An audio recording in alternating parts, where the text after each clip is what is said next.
Hello everyone and welcome to AFT's Dialogue. I'm of course AFriendlyTree and today I have with me Family the Hangman Kid.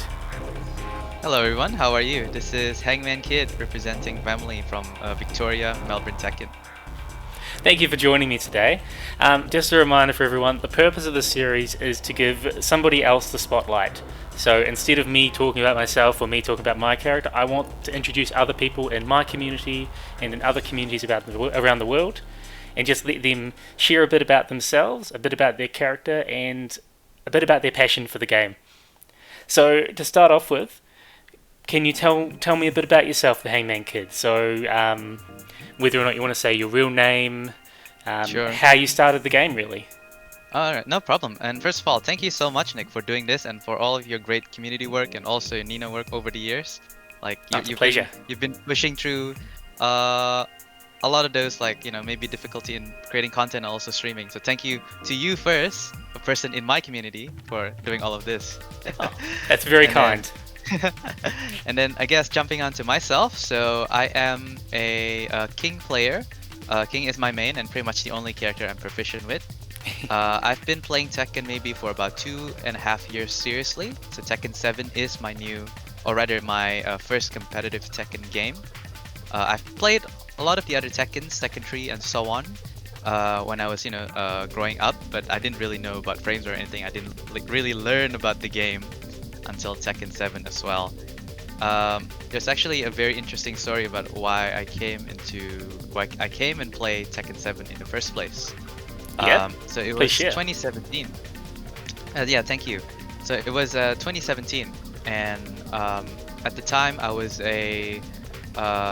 still new to Australia. So I'm originally from Indonesia, and by 2017 I probably spent about maybe 3 or 4 years in Australia without really having any friends, right? So I just started going to like random social events just in search of like a friendship group. Oh, yeah. And then by accident I ran into a good friend of mine and also a player by the name of Hundo at like an anime watching club. And then Nice. like he asked me like, yeah man, like what do you do outside? And we were just talking about things, and I asked him like, okay, what do you do? And he said like, yeah man, I play Tekken. And I'm like, people still play that game? And like and then the rest is pretty much history, because like a few months later he'll invite me to one of the CCHs, which is like one of our locals here in Victoria. Yep, Chris's and- Clubhouse. Yeah, and then the rest is pretty much history, and I've been a player, been a mainstay ever since. That's fantastic. And I know it took a couple of years to get into it, but when it comes to Melbourne, it is a place where if you have an interest, if you have a hobby, you're more than likely to be able to find a big group of people that share that interest, and Absolutely. Tekken is very much like that, so we're really pleased that you did join the community. So you me said too. you started in Tekken 7, but you did play once previously. I'm just curious, when you were younger and you played Tekken 3, for example, did you gravitate straight toward King, or did you try out a few different characters? So in Tekken 3 and maybe Tekken Tag and then Tekken 4, I didn't really have a main. I was just like playing story mode and just playing with every character, and I didn't even like do combos. Like all my combos would be like a launcher into jab, jab, jab, jab, one big move, you know, Oh, that yeah. type of combo. And like I think early on, like I gravitated to like some of the easy characters like Hwarang. Hwarang used to have like a 3-3-3-3 string, which You could do it ends up over on and a over for a launcher. combo. Yes. Yeah, yeah. So like yeah, that was I guess my main maybe. And Yeah. then until Tekken 5, which was when I actually played well, I won't say seriously, but I guess relatively seriously to my younger days. And that's like when I played King, because that's also the same time as when I was getting into professional wrestling.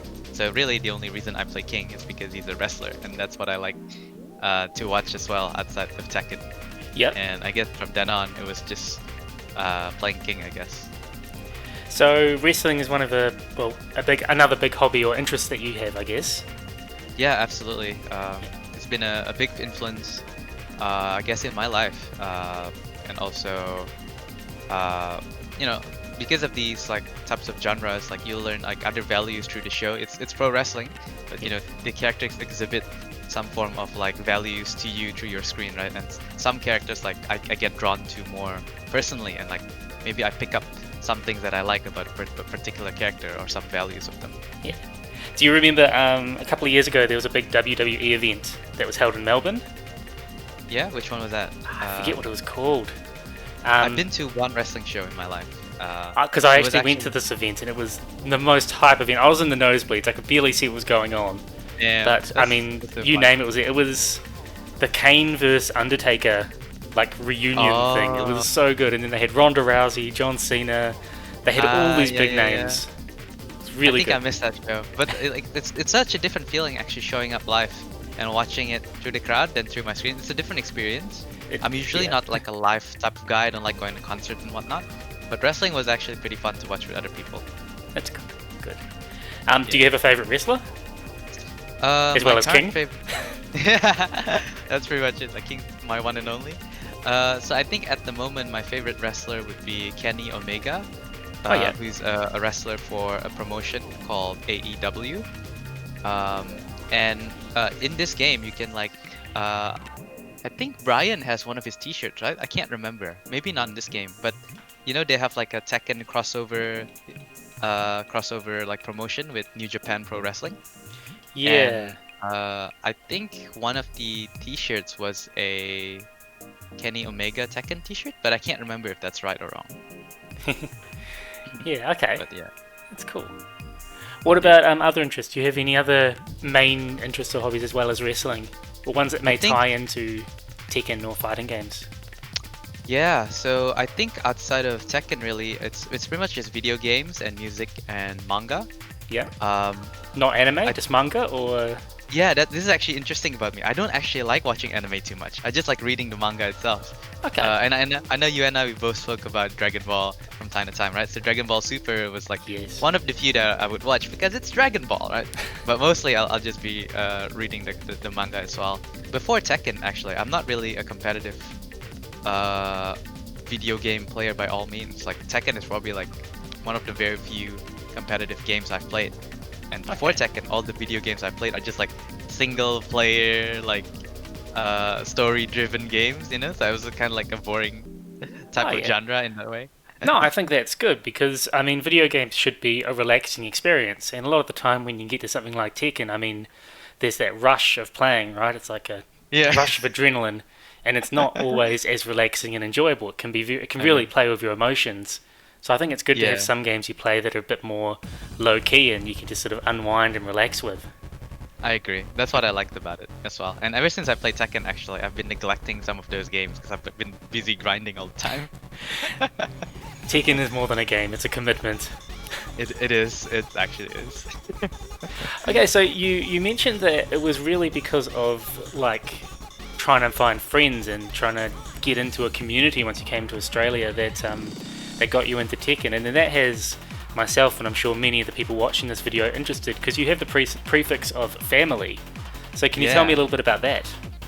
Sure. So I guess like over time, because it is a community, you hang around the same people or you find people that are like-minded to you and whatnot, and you know, friendships just naturally develop, right? And this is actually a good tip maybe for new players coming into the scene, or even people that, you know, stay at home but they don't really go out to their locals and whatnot, because they're feeling a bit daunted about the community, whether they'll be accepted, are they good enough, and so on.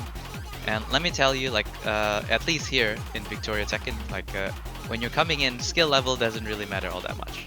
No, I don't think so either. Yeah, because it's like just come in and like have fun, play some games, talk to some people, right? And everyone's generally very nice and they'll teach you how to do stuff. And so through that process and like through meeting the same people over like multiple events, eventually, like I guess, you know, bonds develop between like some players, right? And this is what this family tag is as well, you know.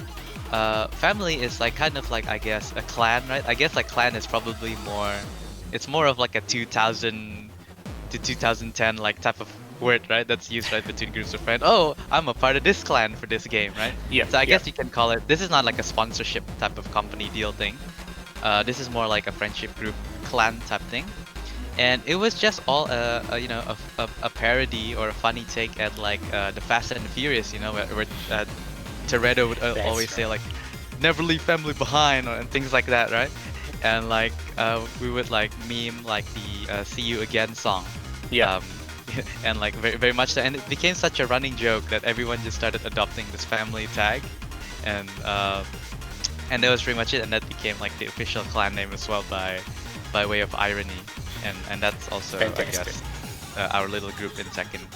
It's become more than a little group. There are a lot of people that go by the prefix family now, and even for a while I did.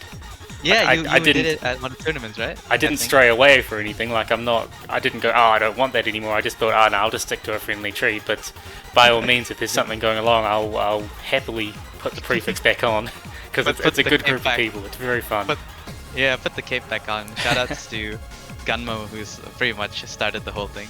Yes, absolutely. And that's, I mean, pretty much the majority of the family group is within the Gunmo Discord, which is one of the bigger Oceania Discords now. Yeah, it's actually surprisingly grown a lot because originally that Discord wasn't even meant to be a social Discord. It was a secret Discord, wasn't it? I guess it's still kind of a secret exclusive Discord to some degree, right? But it was meant to be, so it was Gunmo and another player by the name of Cotton Sock. They just made this Discord to share tech with each other, just the two of them, right? And that's it. And like over time, like they kept adding people onto it, and like all of a sudden it's become this big thing, and it's like become a bit larger than Tekken as well. Sometimes, you know, like there's a moment of time where a lot of people were playing Monster Hunter and Final Fantasy. Oh yeah, and it's like overcrowds like the Tekken people in there as well. You've got so many different like voice channels and text channels in there. Everything's going on in that Discord. Anytime I check it, there's like 1,000 new posts to read. So I've got to admit, I don't read them all very often. That's fair. I won't either. It's a lot to keep up with. It is.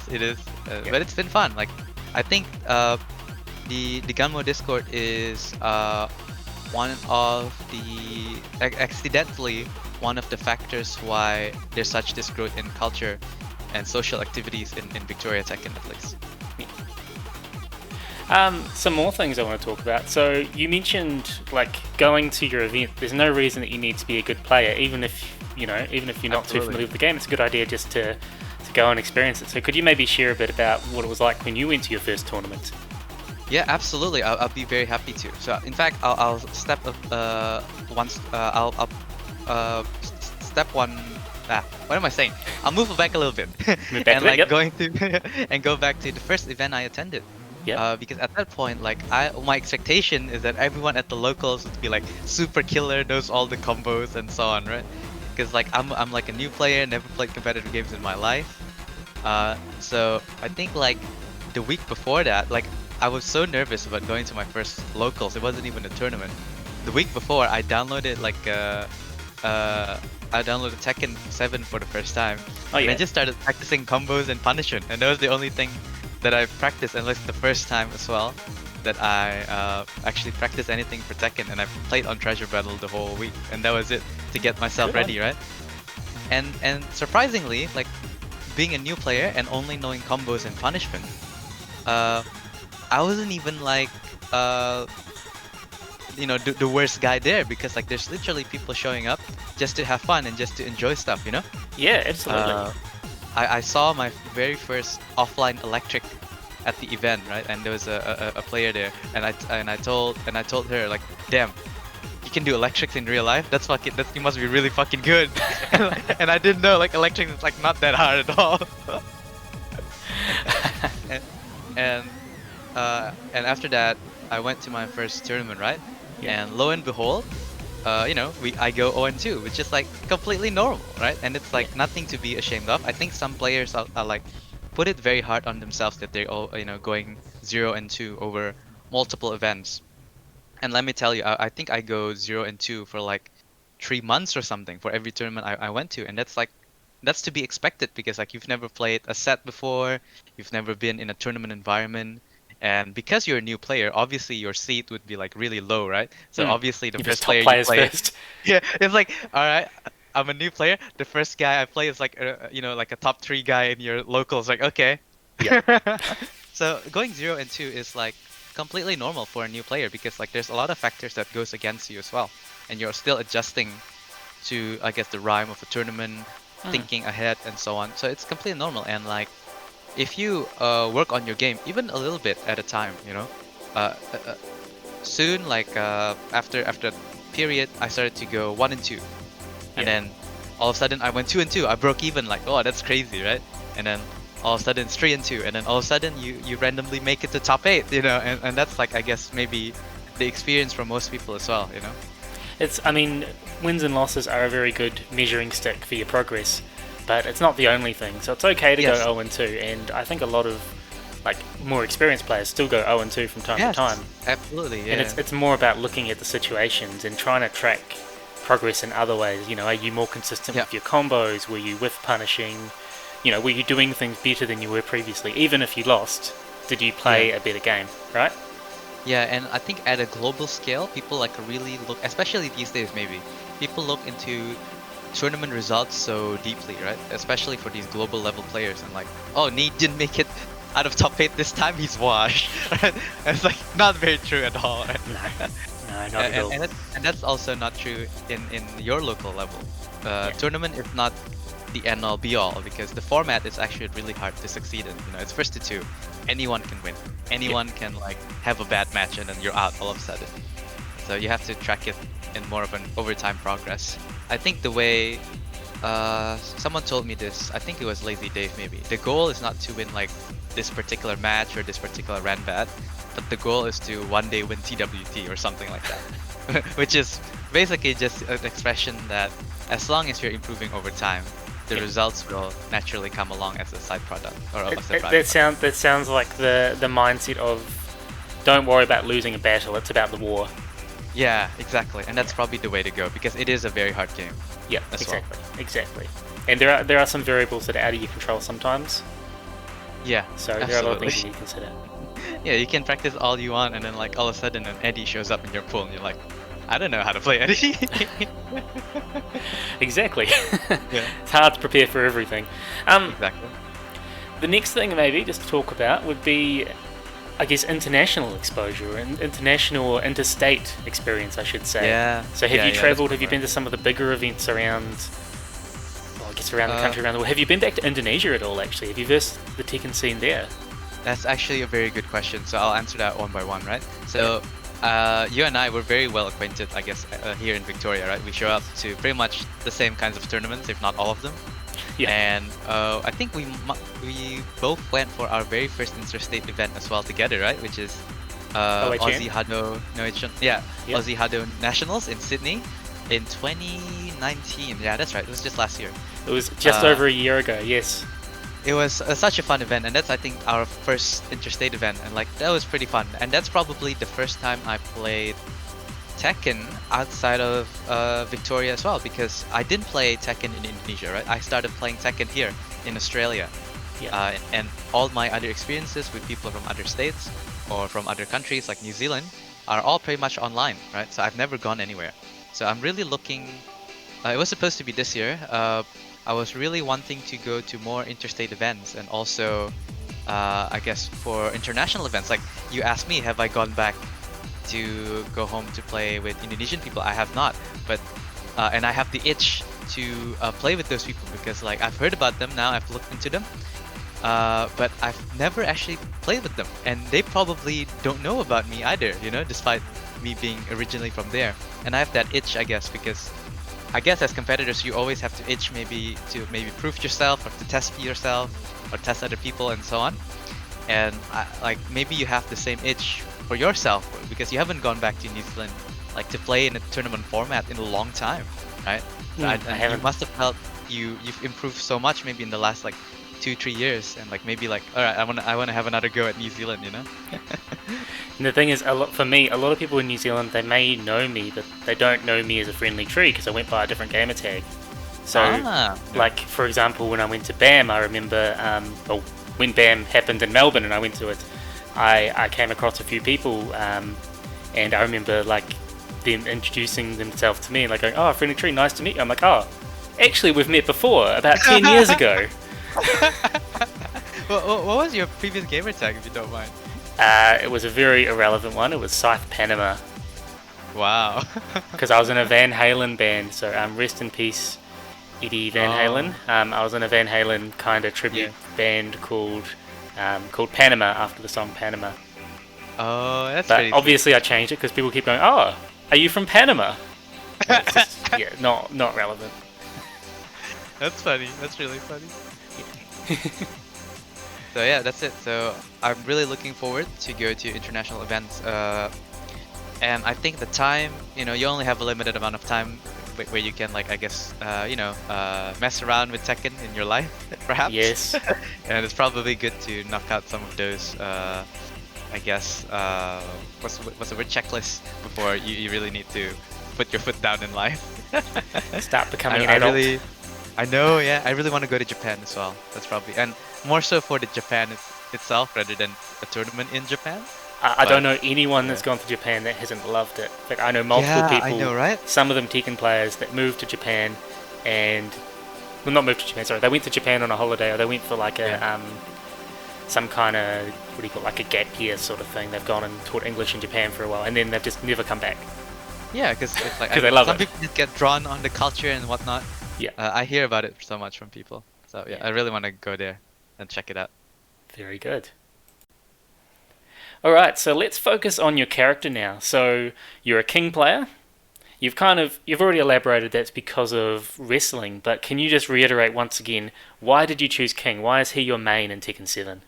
Yeah, I really like masks in general anyway. So, and he's like one of the very few, I guess, mask characters in the game. And he's also a pro wrestler by, I guess by coincidence maybe, I don't know. And when I look at King's moveset, he has like a lot of these moves that I was watching on TV, right?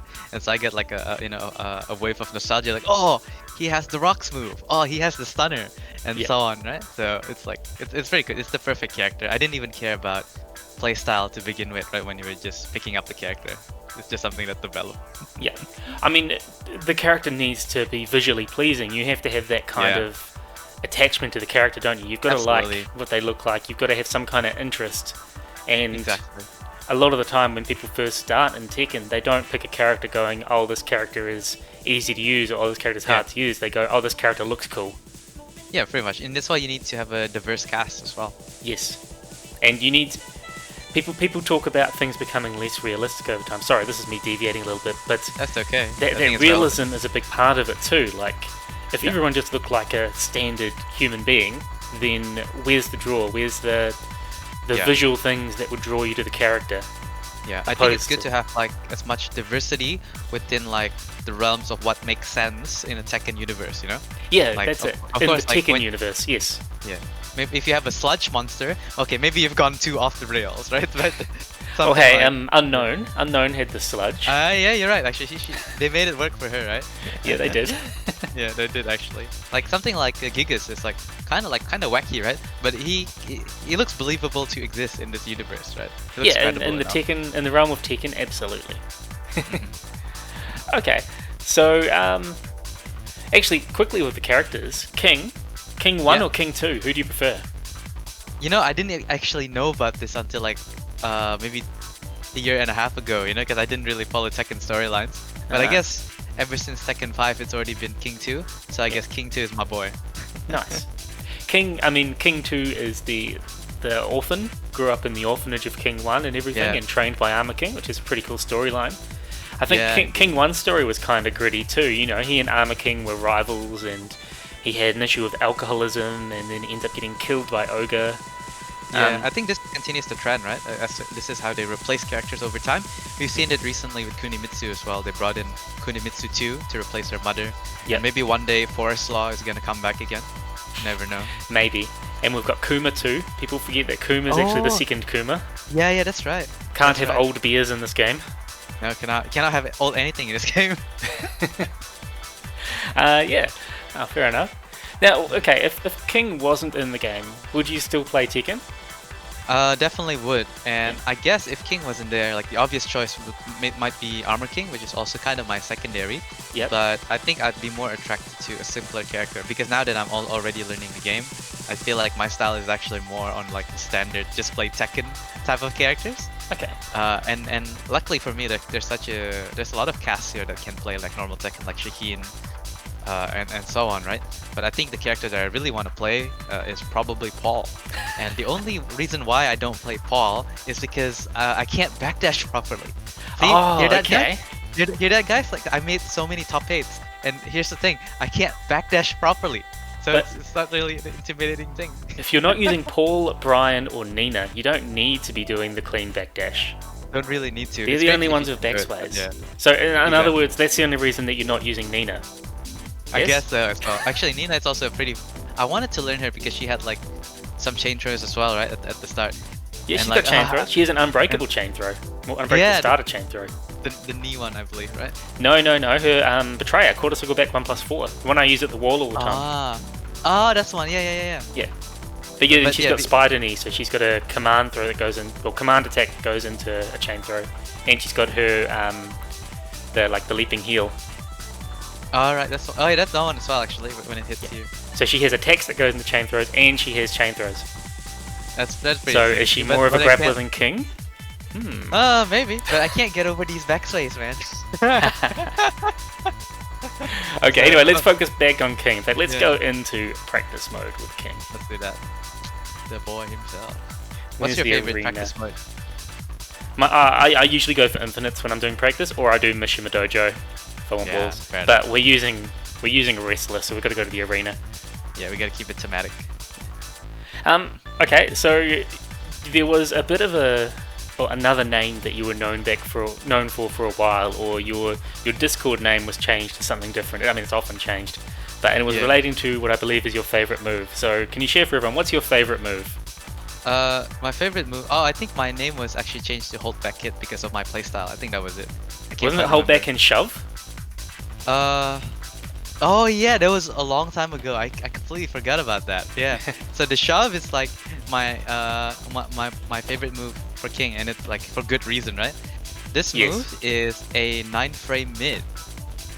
0 on block. 0 on block. Can you think about that? 0 on block here. Yeah. Now, when you say a And- 9-frame mid, because it's a forward neutral input, so is it Yeah. technically 11 frame? I think the fastest you can get it out is 11 frame if let's say you're buffering out of something. So 11 is more realistic out of a block situation. But just like electrics, when you're already wave dashing, you can time the electrics exactly to come out at 11 frames, right? And the same way with like this move as well. You can play around with multiple delays after you do forward.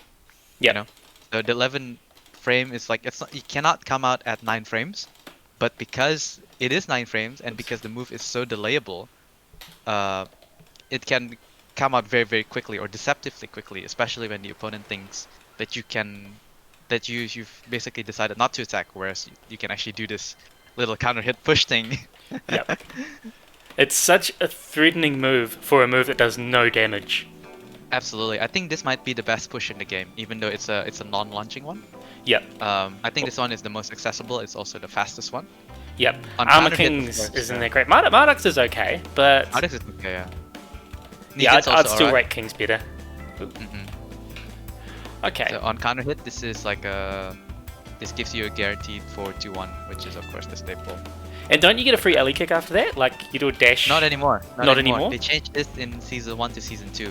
They made the pushback further, but they added 5 more damage for 4-2-1. Yeah. Because you can also do things like that, which used to be Yeah. the go-to before he got The 4-2-1. Yeah. Tekken 5, right? And you can do that, well, 1+2-1 near the wall, can't you? Yeah, I can, and it works better on some characters than others. The reason this is more damage, but the reason why people don't do this one is because it's more likely to whiff. That's all. Yep. But it's pretty Fair cool. You get a wall bounce at the wall, which is pretty sick. Yep. This move is actually steppable to the right, and some people think it's like a tracking move type of thing. I think it only tracks one direction, and you can step it to the right. So I'm fine. gonna say I believe that's gonna be a trait of the input forward neutral, because it was the same Yeah. with Steve's forward 2. It used to be forward neutral 2, and it was really hard to step because of the neutral input. Yes, that's why. Yeah, that's usually why. Yeah. So yeah, you can step it right, but it's challenging. It's a tough move. Especially if I wave dash into the push right now. And it's really hard to. Yeah. Now it's really hard to step it. Absolutely. Okay, what about favorite combo? Favorite combo? You can't actually do it on King, so you might have to change it. Or rather, it's very difficult to do on King. Maybe let's go. Let's pick. What's an easy character to do it? Kazuya, maybe. Kazuya. Yeah, or Devil Jin. Both are easy. Yep.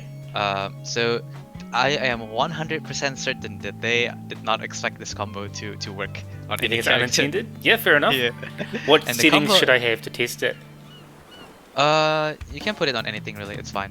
You can set it to tech roll just to show that it's guaranteed or not, but we don't really need to, make this like a tech video, but okay, this beats everything. There's so many videos of this already. Yes. So it's down forward 2-1, down forward counter hit, of 4-3. course. Yeah, counter hit. Doesn't have to be counter hit actually. Yeah, as long as they get hit by the second hit, it's fine. Yep. And then down forward 2-1, down forward 4-3, and then there's a timing to the burning knuckle, but essentially, you do another down forward 2-1, and then So you do a delay, don't you? Like down forward 2, delay 1. Yeah, that's it for the second pair. And then that. Yeah. Oh, but timing right. And there's a timing to it. But essentially, this would be guaranteed on a lot of. This can be guaranteed on every character, but it's not working here just because of timing thing. So what timing do I need to change? Was that there right? We go. That's the right one. That's the right one. Okay. You probably didn't delay the second one as much. There we go. You're getting it. You're getting it. And this is very disgusting, right? Because it turns this mini combo that maybe deals like 40 to 50 damage into a half health combo. Right? Yeah, that was enough. And it works on like a lot of the male characters. It works on all the big characters.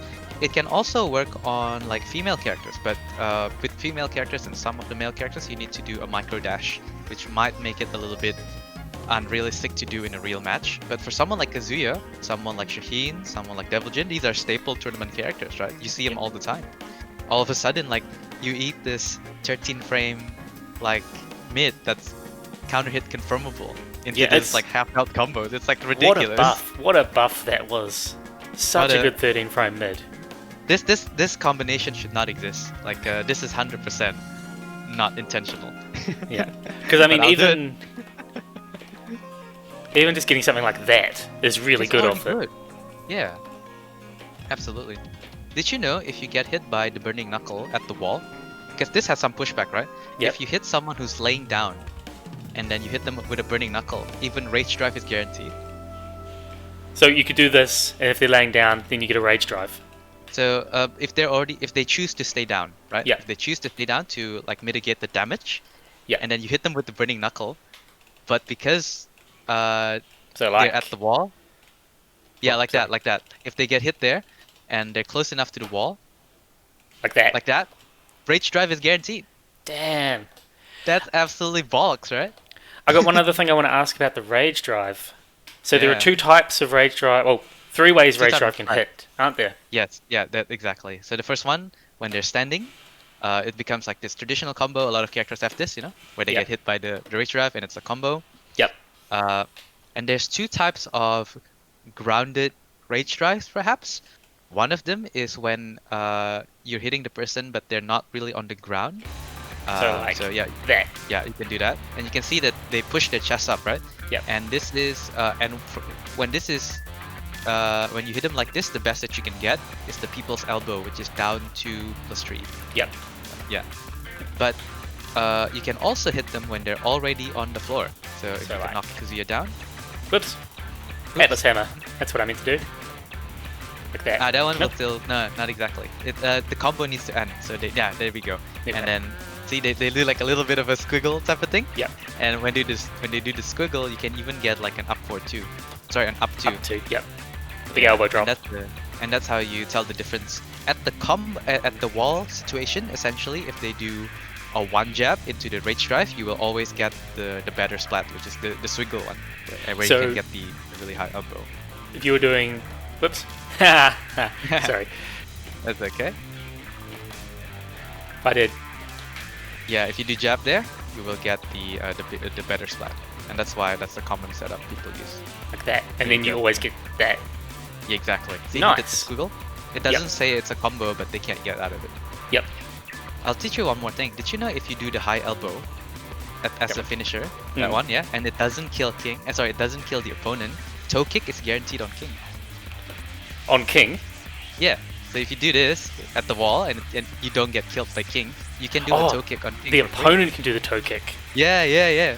That's something like a lot that. of people don't know. I could have been dead multiple times over because like I'm in rage, right? So I have like low life.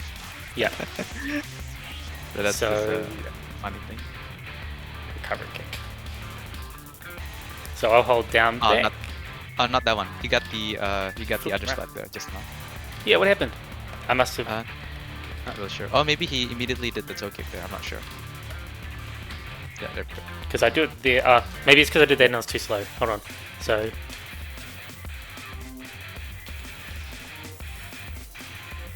Yep, I see. Yeah, like that. Cool. Yeah, exactly. So that's cool. And it pushes king away as well, so it takes away his wall pressure. Yep. Well, that's very good to know. But the bottom line is don't get hit by that. Don't get Essentially, hit don't- to the wall. That's the number one advice in Tekken. Just don't get hit. Yeah, Break exactly. everything, don't get hit. Block It's all the easy. lows. It's easy. Just don't get hit and hit the opponent. I don't know why Just people find that so tough. Just push the buttons that reduces their life to 0. Easy Yeah. game. Easy. Okay, what do you think is King's most irrelevant move?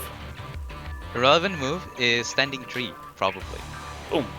Not while standing tree, like neutral tree. Oh, standing 3. Whoops. There we go. You know this move? I think it's shared. with Oh, it's a King and generic Armor move. King It's and an Marvel. old generic move. That's why.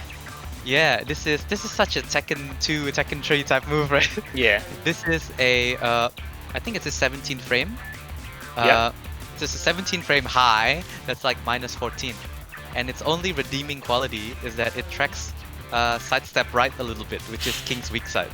But Great. who would wanna track with this? It's chunky damage, see? Yeah. But you can walk it, I think. Style points, but why would you do that when you can do like down forward 3? Yeah, well, if I already have this move, right? It's a bit. I'm assuming that's just a placeholder. Like, yeah, you're right. It's completely irrelevant. I wouldn't be surprised if maybe something he gets in season 4 or in future Tekkens is a neutral 3 input. That'd be pretty cool, I guess. I mean, it's also fine to have it there, to be honest. Like, not everyone needs to have, exceptional moves out of all their buttons, right?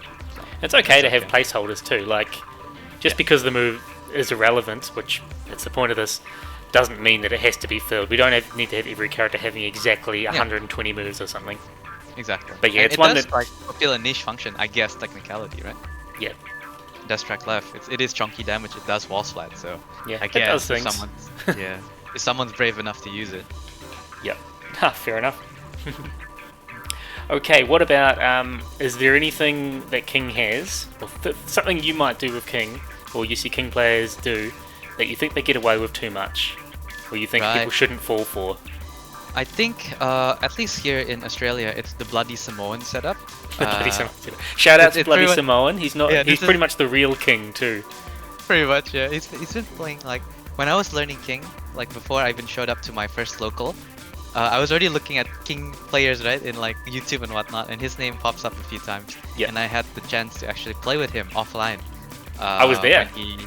Oh wait, that's right. When he showed up to Melbourne, right? It was. Yeah. So it was pretty cool. It was like, oh, this is one of the guys that started it all for me. Yeah. He's so people know he's a New Zealand King player, but he's also a wrestler. So he wears the mask and he does do legit wrestling, and he does a lot of King moves. Yeah, he does like a lot of art for like wrestling as well. It's But pretty yeah, cool. and he does a lot of art. You're right. And doesn't he own a comic book store? I think he does actually. I thought he just signs them, but he draws for comic books. He's Yeah, he's he an has artist. affiliation with a comic book store at the very least. Yeah. Anyway, he's a cool guy, very nice guy. So the thing here, maybe I'll show 2 things instead of 1 actually. Okay. And one of them is down forward 2-1 Yep. So once again, counter hit, or yeah, down forward second hit 1. connecting. Yep. into the elbow drop into forward 2+3. So this, See that? that. To, like that. See? And that's a back roll catch. That's guaranteed if the opponent decides to hold back. And that's like one of the more common decisions. They either stay down, or they roll on the floor, or they hold back, right? But what people don't know is that you can stand up and block this. Yep. And he'll be what, like Nick 12, Nick 13, You'll be always negative 12. Nick 12. Okay. Yeah. If you're Because too it's big an of a interesting power crush because it's got so many active frames. Exactly. You can make it very safe. Yeah. So always need 12 block to stand up. Yeah, and this is like one of those like kind of fake setups. But of course, like if they do this, you can do a hop kick or something. Yeah. But a lot of people don't know that you can just stand up and block this interaction here. Yeah. And like whenever people do that to me, I'm like, oh, this guy knows. Here's the go. I can't win anymore. This one setup. How does I he know? can't win anymore. How do they know? I might as well shake his hand right now. So you said you're going to show 2 things. So okay, so as long as they don't get up backwards or attack, if they just stand up and block, they can punish it, or they can stay down and completely avoid it. Exactly. Yeah. And the other one is like more of a simple thing. Can you set Kazuya to guard all for his first action? Yeah. Thank you. So I would just want to talk about the alley kick because this is, and surprisingly, this is a plague to newbie players. But you all will be surprised how much this is plaguing like experienced players as well. So the alley kick is this entire string, I guess, is like a 3-hit low into the spinning punch, right? Yep. What you guys might not know is that you don't really have to. There's no mind game here. You don't have to guess whether or not he finishes the string to punish him or not, because at 28 any frames. point, yeah, and at any point where he does the low, if he decides to stop, how minus is alley kick? Nick 25. Yeah, exactly. So you have enough 29 time the third. to confirm whether he stopped or if he's continuing with the next string, right? Yeah. And if he decides to stop, you have plenty of time to just do a 15-frame launcher on him. Yeah. So you can just feel out that the string is finished and punish him for it instead of like having to guess, oh, do I want to punish him here now, or is he gonna continue with another low, right? Just thinking, but what about if it whiffs? Because look at the pushback. Yeah, So you're right. You are right, not too because bad. sometimes like some players will not be able to punish this at tip range, especially if you do alley kick at tip range. It is a very long mid, right? Sorry, a very long low.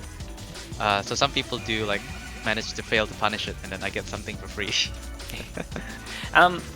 what's the window there? Like, can they, if they get hit by the first one, can they low parry the second, or do they have to block it? So if they get hit by the first hit, which is the most likely outcome, right? Yeah. Then they will have to block the second hit. But if they block any of the lows, they can low parry the next low. Yeah. And that's it. Low parrying is also not a bad option like that. Yeah, exactly. So if you get hit, you have to block it. If you block it, you can low parry it if you want, or you can just hold block and confirm that they've stopped. Yeah. And if you do like, oh, I didn't block it. What? Oh no.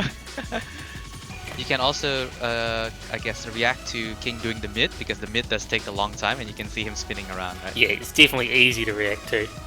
Yeah. So this Yeah. is one of the, yeah, exactly like that. So it's one of those cheapy strings. And like a lot of I'm an people, idiot.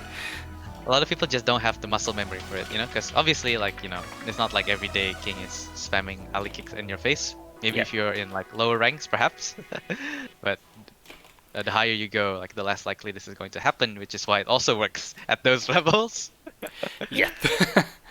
The other thing I see though is, the way you use alley kick, because I'm not going to say you use alley kick a lot, but you use it as a good round ender, because it's a cheeky round ender. Yeah, yeah. And if you just do like the first 2 hits, it's a decent chunk when they're low life. Exactly, and like people are always afraid of it. I think like it's also like a part of me. Like I really like to end rounds with a low, right? Yeah. It's a really good one because it has such deceptive range, right? And what you can do is that you can turtle like backdash, and as soon as they get close, you can do an alley kick as they're trying to approach you, right? And it's a very cheeky way to end a round. You can also do it from full crouch, Yeah, exactly. So you can do it from full crouch as well, which is which is not very rewarding, but risky mix-up you could do with some of his mids. If you want to, yeah, that's not bad. It's the only real low he can do from crouch, except generic ones. Yeah, down 4 is probably his best low from crouch and from standing. It is good, even though it's 14 frame. It's his best low. This is Yeah. his best low. What about forward neutral 2? Oh, this is actually a very strong contender because they buffed it, right? This is Yeah. probably his second best low. It's very strong. I think minus 14 is too strong for his character. I think minus 15 was the right amount. Yeah. Because I think he shouldn't have strong lows at all, you know?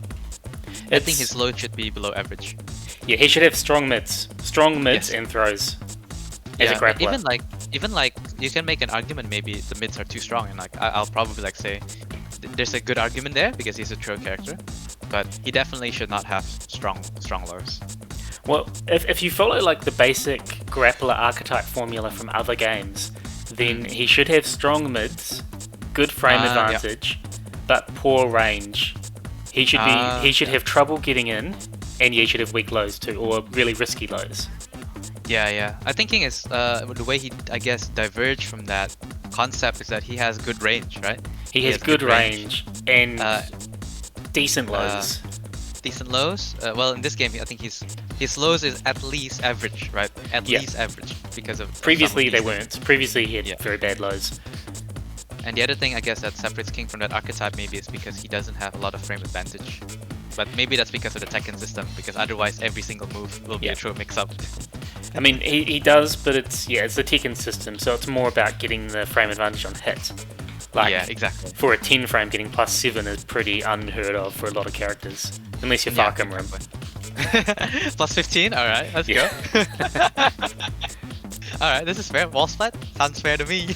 Yep, very fair, very fair.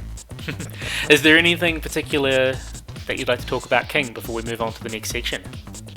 Not in particular, but I guess like I'll tell you guys something interesting is that one of his core weaknesses that I think most players don't really try to exploit is sidestepping to the right. Sidestepping to the right? Yeah, in range 0, of course, like he has a lot of moves that tracks really well. That's one of the key things about King in Tekken 7, right? Yeah. A lot of his key pokes, down forward 1, down forward 2, all track very well to like both directions almost, right? But out of like some situations, I'd say forward 4 neutral 2 or down back 3. Yeah. Yeah, exactly. Like you can negate a lot of his options by stepping to the right, even in neutral. You know, let's say King is like running towards you, he's gonna do that Shining Wizard. You can step that to the right and so on. So I think that's just something that people may need to try more often and experiment with. And if they can do that. One move that kind of disarms that is forward foot 1. I know it's not fast. Yeah, this is the counter to it, and it's a good move as well. For what it is, it's very good. It's very, very strong. This move is very, very strong. If you're doing like shove mix up or forward foot neutral 2 and then and then forward foot 1, I think it deters people from sidestepping a lot of the time. Yeah. Or and committing to a step or a walk, I guess. That would be correct, right? Because that's the gameplay with King, right? He uses these mids so that you're standing upright and not moving, so he can do these throws on you, right? And that's his game plan. Yeah. I mean, I think it's fine. It's kind of annoying that it's got such a long range. It's so good as a get-in tool. Or yeah. The fact that it's a counter-hit launcher is crazy. That counter-hit launching part is like so not necessary. Yeah. But he just has this move, forward 4-1, has just that's just too much going for it, you know? Yeah. It's safe too. It's much better. Yeah. Sorry, it's better than just safe. It's -5. He can still do stuff after it. Yes. So with Nina in particular, if I have your King or any King approaching, I think the best thing that I should be doing is sidestep right backsway. And the reason for that is because Nina can backsway under this move. Ooh. And the backsway also means that if I get the timing wrong, I also believe I avoid the shove, I also block that. Damn, that's pretty sick. So it's a very good option to deal with King's approach tools. Yeah, and you'll probably go under the grabs as well if I choose to do something like that. Yes, it'll go under the grabs too. If you got the timing right for it, it will. But I mean, in the later frames of the backsway, it won't. And this is where it becomes an issue because you either Hayashida or you backsway. And if you Hayashida, you can still get hit by the low end things, but you'll be sidestepping to try and evade it. Gotcha. But if you do the backsway, you can still be hit by the throws in the right timing. Yeah. Yeah. I think King is a character you can suffocate pretty well as well. Yeah. Maybe that's just my opinion. The thing is, if he challenges, it's not like a fast counter, except for back one. It's not like it's not like the fast counter hits are as threatening with him because I mean it's got a very high hitbox, doesn't it? Yeah. But he still, if he takes a turn with any of his things, he's at such good frame advantage that then he can play the grappler game so easily. Yeah, it's always dangerous to play close range with him. I guess there's always a risk to it. Yeah, that's fine. That's how it should be. I think so. Yeah. I think that's not the problem with the character if there's anything, right? Yeah, that's fine. Yeah. Completely fine. Okay, so moving on from King, the next thing I'd like to talk about is the community. And I mean, we've already talked a bit about this already. Yeah. So, I mean, can you just tell me a little bit more about the Victorian fighting game community and the Victorian Tekken scene, which of course we're both part of? Yeah, and I would be very happy to advocate and also to talk about this because it has changed my life, so to speak, you know? Now That's all awesome. of a sudden I'm going from no friends to having a lot of friends that share the same hobbies that I talk with every day. They're all mostly nice people. And every time I go to an event, it's always been a blast, and I'm always craving to go to the next one. So the Melbourne Tekken scene is, or rather, just Tekken in Victoria is actually quite a long-standing tradition here already. You know, we have players here in the scene who's been playing the game for 10, 15 years, right? And if you talk to these players, they can talk to you about other players before them that's been playing for, let's say, 20 years before today, right? That maybe have stopped playing. So there is a long history of like playing Tekken here. During the arcade days, where a lot of these older players now show up in, they used to play in these arcade cabinets, and they have their own like arcade culture here in Australia. I guess like akin to maybe other countries, like say your countries, if you have arcades as well. These days, of course, PS4 has taken over. Arcades are closing down, but that doesn't mean that we're slowing down here in Tekken. In fact, we're looking pretty good. It was slowing down when I first came in. Melbourne Tekken was just finishing with Tag 2, and maybe a lot of players took a break, or maybe they stopped playing. So that was probably one of the downward periods in Tekken in Melbourne when I showed up the first time. But it was also the period where a lot of new players started coming in, right? So huge influx of new players. Huge influx of new players who like now, if you look at it now, a lot of these new players have kept on playing, and they've become maybe prominent figures in the community in some way or form. Maybe as a player, maybe as a commentator, content creator. You never know, right? And so it's pretty cool. So the Victoria Tekken scene, at the moment we have, well, not at the moment because it's COVID, but I'm assuming once we get out of COVID, it'll be back to normal. We generally have this one big tournament every month. It's our ranking battles, our Ranbat. It's the biggest tournament of the month. It's the one that most of everyone usually shows up for. That's the important tournament. But outside of that tournament, throughout the state, we have mini tournaments sometimes scattered around the state, like Zen, like Geelong, G Corp. So those are pretty fun to attend to. And when we first showed up, I think there might only be like one local a week, right? Which is CCH. Even CCH was Yeah. that weekly? I think that was fortnightly. I think you're right. It's every 2 weeks actually. Yeah. But nowadays, right, before COVID started, we had maybe like what 3, 4 locals sometimes in a week, right? Like we have Downford 1, we have DHT, which is like becoming a very prominent local scene here in Victoria. Well, if you count DHT, because Delirious was running Delirious's House of Tekken sometimes 3 or 4 days a week, wasn't he? Yeah, exactly. And it's like, if you are a Tekken player and you have the time to go to these events, there is a day for you. You know what I mean? Before, maybe it's on a Saturday and you have commitments on Saturday, maybe you can't make it. But towards that era before COVID really hit, we had so many locals. Like you can pick a day. There's probably a local there for you. You can pick the part of the city that you're in. There might be a local that's nearby you. You know, we were like very flourishing. They were everywhere. Yeah, and it's such a big change from, remember when we went to Pegasus, maybe in 2018, right? Early 2018. There was almost no locals, right? And like everyone had to go to CCH, like north of town. And now it's changing a lot, and like so does the players, because like the culture surrounding the players itself has also changed, and it's probably the coolest thing to see. We had, from what I remember back then, we had CCH fortnightly, we had Ranbats monthly. They were both on Saturdays, so we would have. I don't think we ever had a situation where they were both on the same day, did we? No, I think they always planned it so that they won't be. And then Pegasus came in, and that was always on a Sunday fortnightly. Yeah. Pegasus was there for a while, and then they shut down, I think, soon after. It was a like a sort of, what do you call it, like an exhibition thing to do with the Caulfield racecourse, and they were supporting a number of games.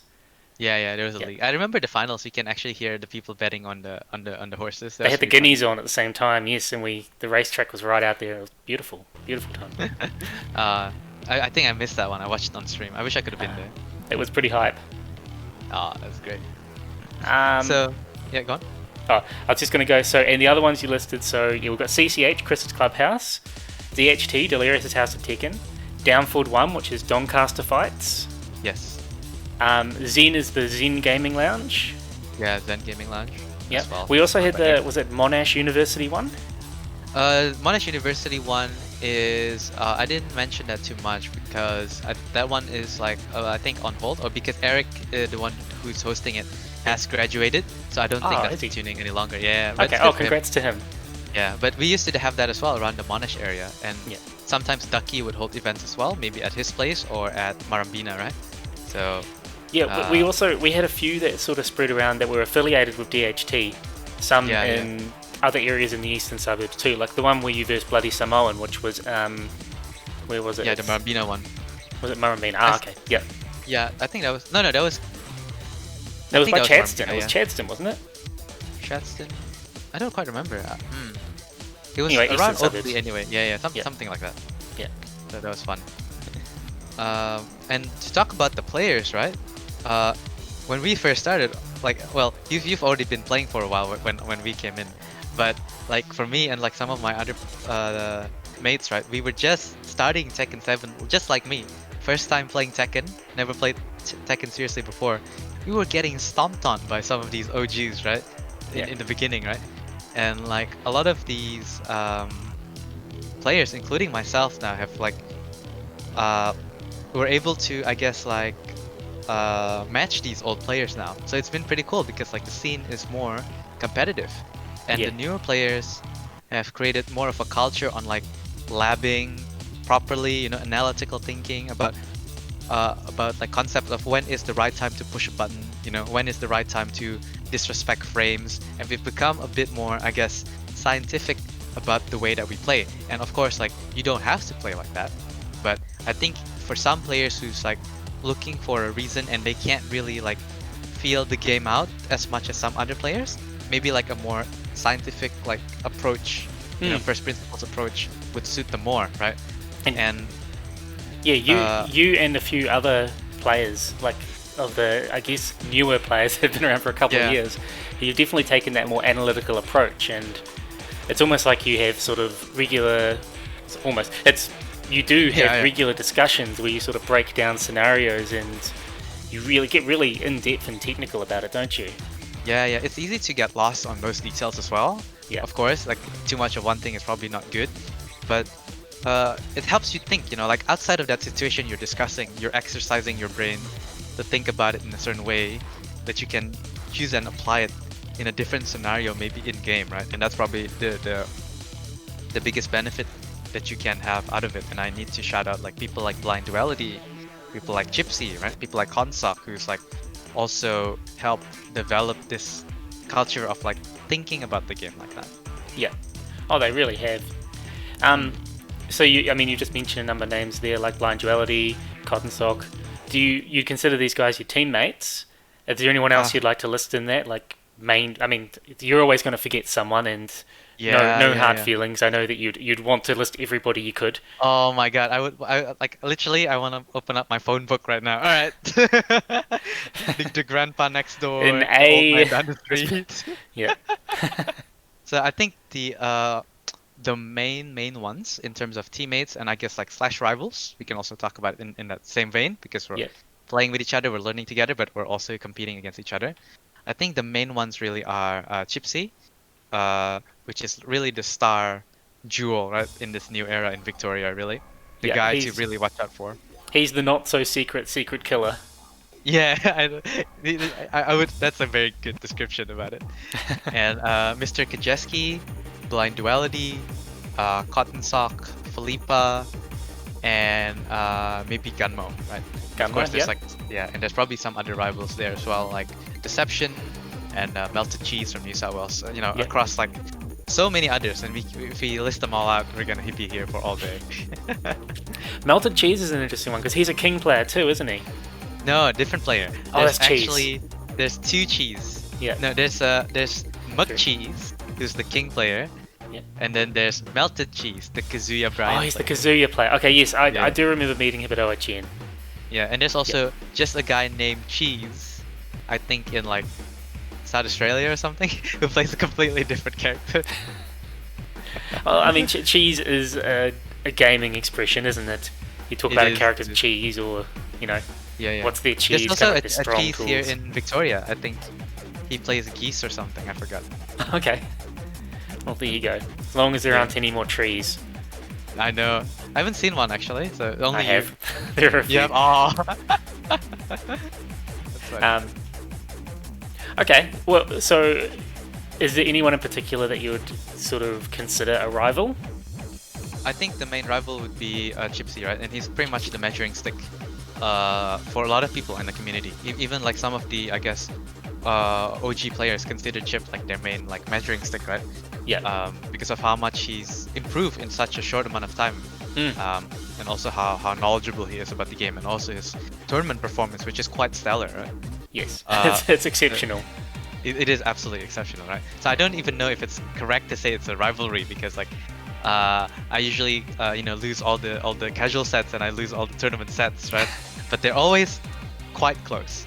Yeah. So sometimes I'll be I think that's good. There's a sense of rivalry. That's a form of rivalry, and he's by challenging him, you're upskilling yourself. Exactly, and he's always sweating when he's playing me. So Yep. I just need a little bit, and sometimes I can get over it. Very good. Okay, so we've talked a lot about the offline events and the different players, and as you said before, that was all pre-COVID stuff. So obviously, we can't have any of those things going at the moment, which it's pretty devastating. But it's a fact of the world we live in. Yes. Exactly. So now we're living in Victoria in lockdown, and we're stuck in a perpetual state of only having online Tekken. Yes. Do you but think the it's Tekken hasn't different? stopped. Of course, it's very different, right? A lot of players have stopped playing, right? Because they really don't like online. And how can I blame them, right? They don't like the latency. You know, we just mentioned about Chipsy now. He hasn't played in a few months now, really. He's only been labbing, right? Because he really doesn't like online. And a lot of the OG players as well, you know, they're playing other games. But a lot of people have also been flourishing as of late.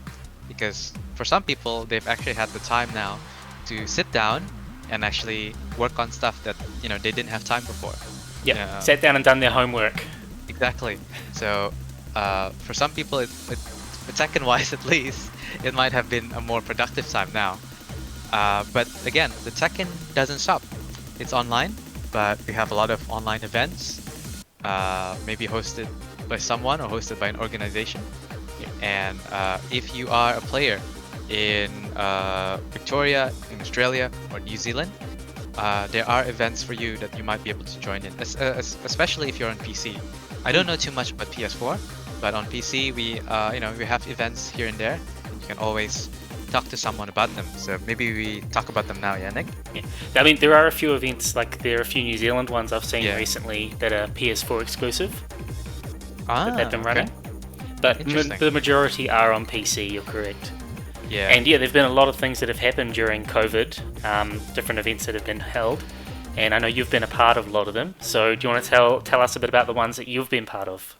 Yeah, let's do that. So we used to have the monthly Renbats offline, right? Now that is presented to you by a company, not-for-profit company called Couch Warriors.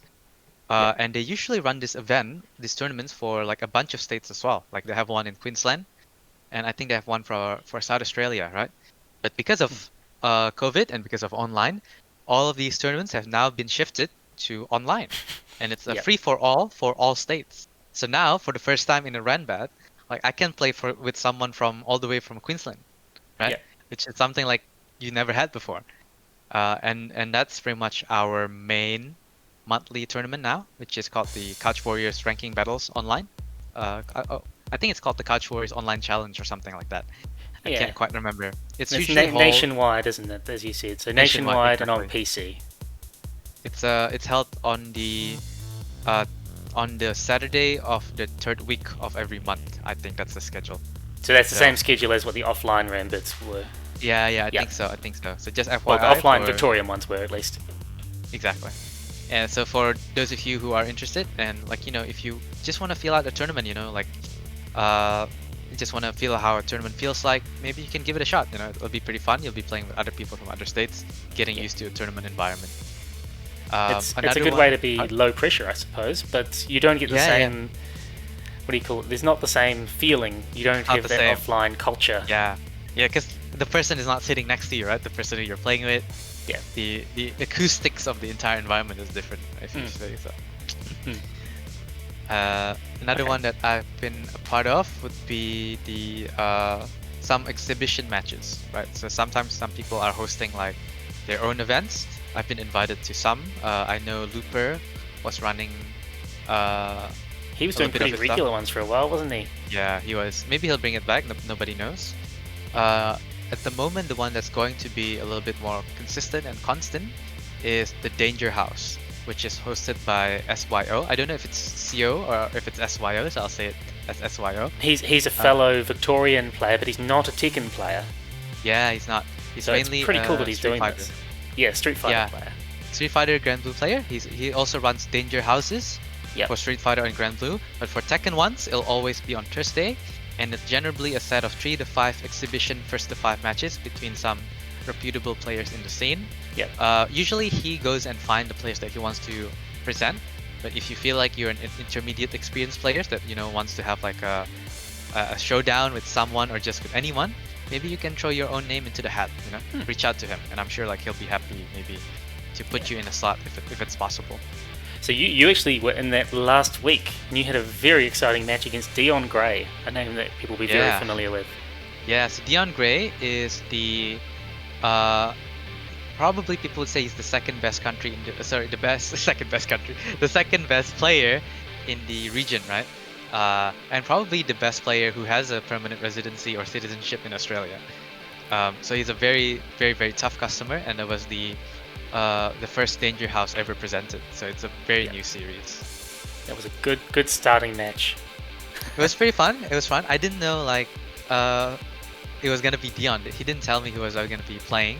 Yeah. It was very surprising because Dion and I were in a completely different level, right? So I really had to work for getting those rounds at a time. No, I think you played very well. I was thank you. thrilled to watch it. It was a very exciting set. Yeah, it was fun. He definitely gave you the final boss kind of approach, where it was like almost like a team battle approach, where he swapped characters, but they're all characters that he cycles through and plays at a very high level. So I wouldn't consider that sandbagging in any way. They're all characters that he could play in tournament. Yeah, and he's found success with some of those characters as well. Yes, absolutely. That's pretty fun. Yeah. Other than that, for you people that wants to prove yourself in the online tournament format, my good friend Shani Sins from Queensland, he's running a weekly tournament now every Wednesday, I think. Shout out to Shani Sins. He's an anime. He's an anime from Queensland, and he's running a tournament every week now. If you are interested in joining his tournaments, feel free to get in touch with him or get in touch with me so I can point you in the right direction. And that's something new that's been popping up as well. So that'll be fun for all you folks in New Zealand. What are you even doing online? Go outside and actually play some offline tournaments. But if you're but if you're in an isolated place, you always have some some online tournaments. I think Expansion New Zealand is the most prominent one, right? Yes. And you can probably sign up to that if you want to. Yes, that's a very popular one. That's a good watch. Okay, there's also been a few others that have been a little bit less frequent. Dion himself was hosting some exhibition matches a while ago. I was a part of that actually. Yeah. I was as well for one or two episodes, I think. Yep. And then Gunmo hosted quite a few too. So Gunmo from, well, you mentioned him before, and it's his Discord and everything. He's hosted a few exhibition matches or sort of team battles, which have been pretty fun. Some interesting rules around them and such. Yeah, those ones are recurring from time to time. Yeah. When they feel like it, they'll bring it back. And maybe in the horizon, even Alpax, who used to host tournaments, maybe he'll be back. You never know. Yeah. Well, there you go. So I mean, online and offline, we have a ton of different things going on, don't we? We do. There's been a lot of things, and it's great because like the community is what drives the game, at least at the local level, right? Oh, absolutely. Do you remember that statistics about which countries have the most TWT events around the world? And Australia was like very high. Australia was number 2 on the list, I think. Yep. We were like right behind America for our small piece of land, right? Small piece of land. We're huge. Well, I mean, relatively to these other countries, right? Our population is a bit smaller, isn't it? Yeah. But you're right. So we're a very Tekken-motivated, Tekken-driven country. Yeah, and like it's so cool. So the community does have to push it forward, push the game forward. It's a shame just geographically we don't get to verse a lot of these other people, but I mean, we did have Rest living in Australia for a long time, and anytime we have had a major, we've had a lot of the big Korean names, and we do have people. It's a multicultural country, multicultural country. So we do have people from all around the world that live here. So we have from Indonesia, for example. We have gotten quite a lot of Korean players actually coming from time to time for study or for work. You mentioned that we have Res. He's like the Hwarang player that you see in TWT. Yeah. But you know Gypsy, who was in Eddie God, right? In like Second Six or something. Gypsy, yeah. Uh, Gypsy, who's like one of the best players I think ever to play Tekken 6. He was living here in Australia for a while, and then Sodam, you know Sodam Patin, the Yep. Xiaoyu player himself. Yep. He was here in Queensland for a long time as well, I think, I for didn't work. know that. Yeah. And don't forget, Uh, of course, Jin Kazama was in Brisbane in the story. exactly, exactly. That's where he developed this new Kazama style, you know. So if you're ever pissed off about that hell sweep, you know which state to blame. Yep. Oh, very good, very good. That's funny. That's the man himself, Jin Kazama. And yeah, we get a lot of like international players as Yeah, well. we definitely do. We definitely do. All right And, then. and how can we forget about Chen and Y, the best Chen player and in the country?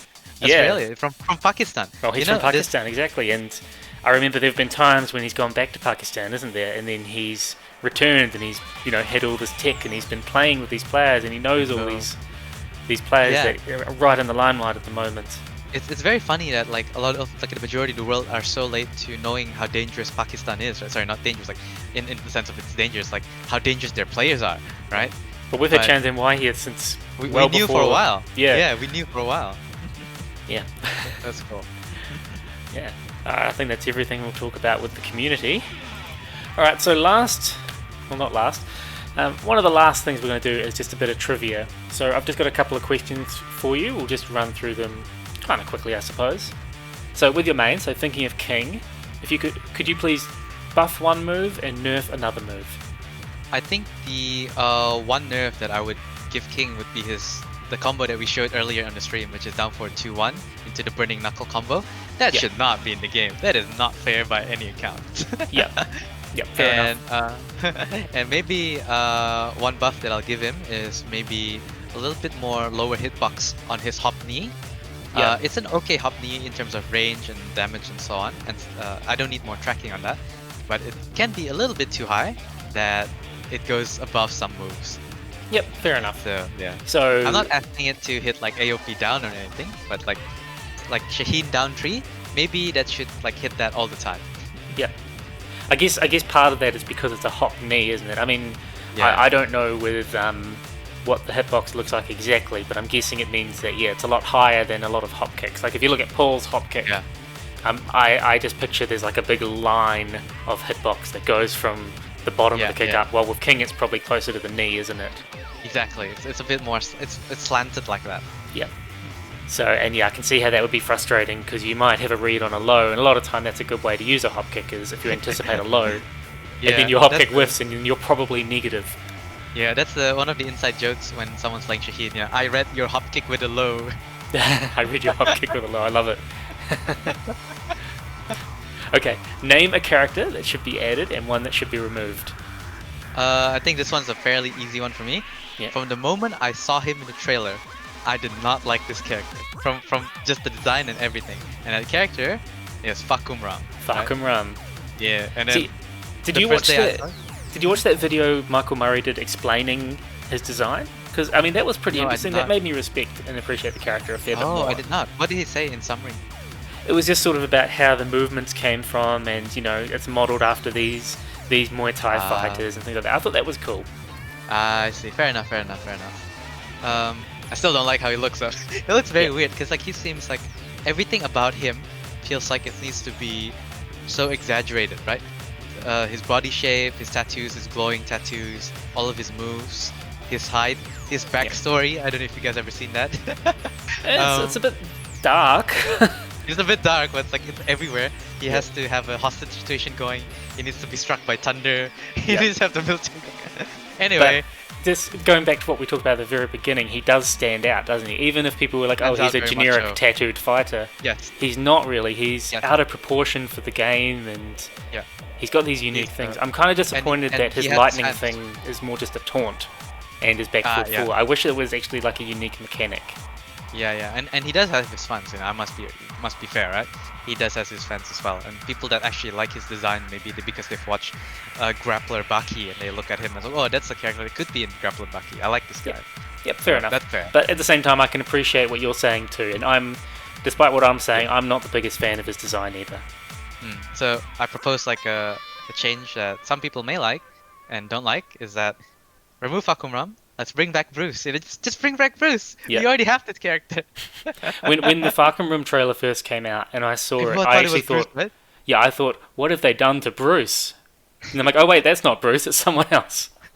It's actually not Bruce at all. Who's this guy? Yeah. They, Fakumram. they gave us the Gigas treatment. Yeah, indeed.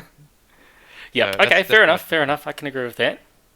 Okay. What about favorite stage and favorite music, or best stage and best music in the series, in your opinion? Series or just Tekken 7? Series? Oh, sorry, this is a serious question. That's right. I think my favorite music is Naraku from Tekken Tag 2, which is Naraku? like a remix of the Jin song from Tekken 3.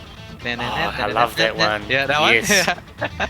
Yes. And my favorite stage is also from Tekken Tag 2. Tekken Tag 2 is such a beautiful game in terms of like the actual customizable stuff and all the presentation that they really love that game. They made that game with love.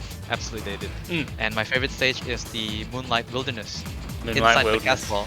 Inside the castle. In the in Tekken 5. Oh, that the Moonlight old Wilderness one. stage. You see, yeah, that was beautiful. The old Yeah. one, the infinite one, you can see it was an infinite stage and you can see the castle in the background, right?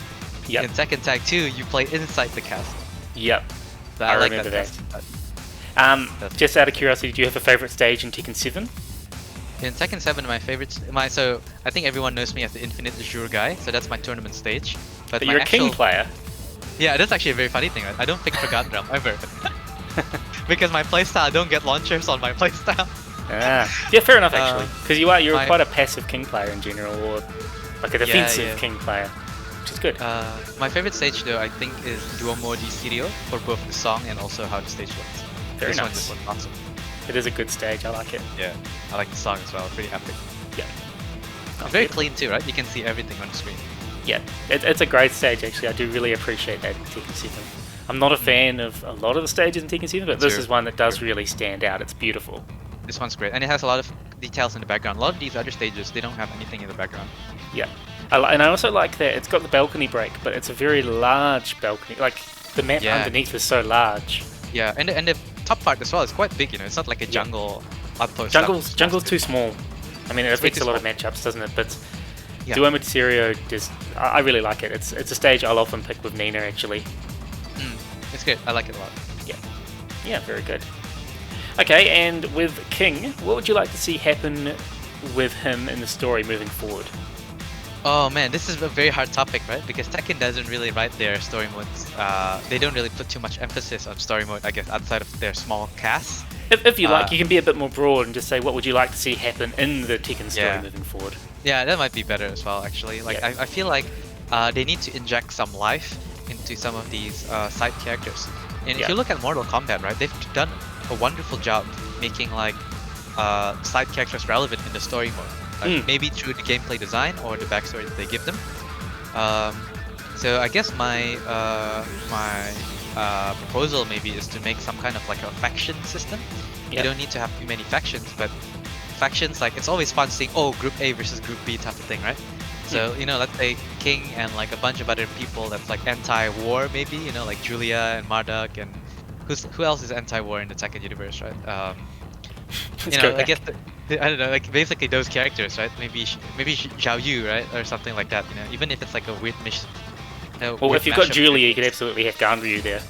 Yeah, Ganryu and all these characters, like there might be like anti-war and they lead like a peaceful protest, but they're also beating up people. So it's Yeah. just kind of weird. But There's definitely anyway, a lot like, of ways you could break the factions up, isn't there? So yeah. have you by any chance read the that comic, the Tekken comic that came out with around the time Tekken 7? Which one would that be? I forget what it's called, but because it kind of has a faction focus as well, where it's Oh There's yeah, this is where Hachi, Angel showed up, Kazuya. right? sorry, yeah, with Angel, correct? Yeah, yes. I saw that one. That's pretty cool. Yeah, something like that. Something like that would be cool. Because that had a bit of a faction with Yeah. Jin, which Yeah, kind of a that's right. Ling focus, but then there was also Nina was there and a ton Yeah, of yeah. characters, and they were sort of King like was a there hidden as well. faction. Yoshi. Yeah. That So, was I cool. mean, something in- like that would be cool. We're kind of set up in Tekken 8 that we're going to have sort of Lars and Jin, and they will be a faction. There will be a faction of them. Yeah. And Who else then- would be there? And who will be there? Yeah. Nina kind of ran away from the story, and a lot of people expect that she'll team up with Jin again, because she's always had a loyalty to Jin in the story, except Tekken 3, Yeah. where she was brainwashed to try and kill him. Yeah. Actually, she's always Yeah. she's always like the second in command to whoever the big baddie is. Well, she's always been on Jin's side. Until this one actually, because Jin was supposedly dead, right? Jin, yeah, exactly. But then after the whole thing with Jin at Violet Systems, she left. Yeah. But yeah, Heihachi's gone. I guess we could assume maybe Kazuya's taken over G-Corp and Mishima Zaibatsu. Perhaps. I mean, the But whole then- world saw him turn into devil, right? Yeah.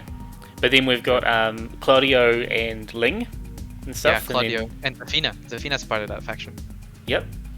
So, I mean, we've got lots of different factions that could form, and it's very possible that we could have one with these other, sort of anti-war protesters sort of group. I guess. Or whatever it could be. Just factions. Just give them a reason to fight.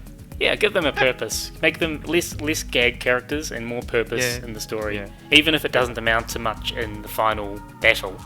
Yeah. Have them Absolutely. fighting for something. Some That stake isn't- would be cool. Yeah, that isn't just something dumb. Yeah, absolutely. I agree. Yeah. Okay, that's it for the trivia. There's a few other things that you've asked to talk about in this Yeah. podcast, or it's not really a podcast, in this video, that I'll just bring up now. So you've mentioned your Tekken coaching endeavors. So please tell us a bit more about that. Cool. So this is something that I would like to do more for beginner to intermediate level players in Australia. I am not a very amazing player in the grand scheme of things in Australia, so I'm not like a top 10 player by any means. But I would like to help newer players who are starting to play the game, or intermediate players get better at the game. Good. And basically, you can ask for a first to 5 with me or first to 10 or whatever, and I'll record the match, and then I'll talk about the match and also coach about. Sometimes when you're coaching, sending coaching tapes to other people, it's like you versus another person. But my style would be that you play with me, and I'll tell you why I make the decision that I did in reaction to what you did. So I think it'll be like more of a different format of coaching, and I'll try and make it more personalized to you as well. So I'll try and produce those on YouTube. So Wonderful. if you are interested, you can reach out to me in several formats, and which I'm sure we'll cover that later. Yes.